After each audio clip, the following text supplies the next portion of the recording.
My name is Alex Bosco. I'm studying ocean engineering at the University of Rhode Island. And this summer I worked on AUV-based turbulence measurements with Dr. Danek as my advisor. So the Florida Current is this great resource we have, and there's a lot of current flowing, but the problem is when water is flowing, it's not just flowing in one straight chunk, consistent all the time. There's different characteristics to the flow. So at the surface, you have the wind pushing the water, and that's going one direction. And then below that, you have internal waves, which are similar to surface waves, just in the water. And then horizontal currents that are going different directions, and when they cross each other, you get a shear force, and it sort of spirals into eddies. And those can be like a couple meters or so tall, and then they'll break down into smaller and smaller eddies called cascading eddies.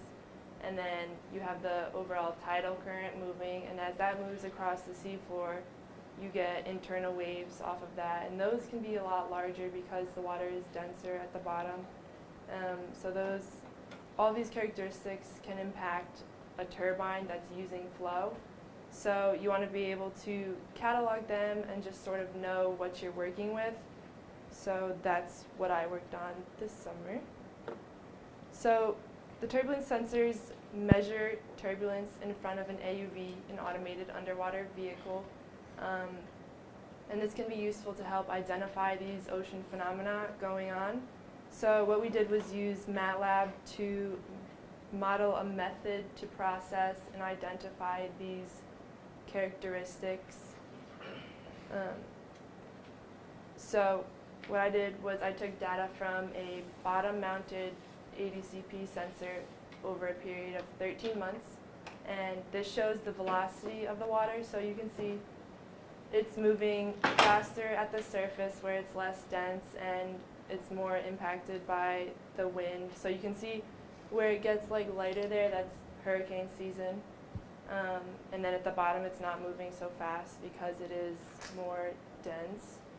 So I changed it from a time domain to a frequency domain using Fourier transforms through spectral analysis. And you can see through this that because it is such a large time range, you're going to see larger scale characteristics. The sampling rate was about every 30 minutes, so you're not going to see the small characteristics and disruptions in the flow like eddies and internal waves.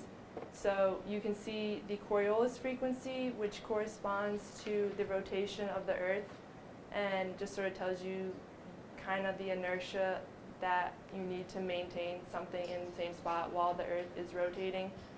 And then you can also see a tidal frequency, which tells you how many tides there are throughout the day in a 24-hour period. And this would be more useful if you were placing an instrument somewhere where there's a lot of change in tides. But in the Florida Current, there's not too much of an impact from tides, but this is still useful to know. So this process you could repeat using send out an AUV, get data from different locations over a time range using probably a couple seconds of a sample rate, so it's smaller, and then analyze it the same way, and it will tell you about what sort of characteristics and ocean phenomena are there in the water, and that would help you identify what sort of characteristics you're dealing with in the water, which is very important when you're designing turbines that use flow. You want to know what your flow is behaving like. So yeah, that's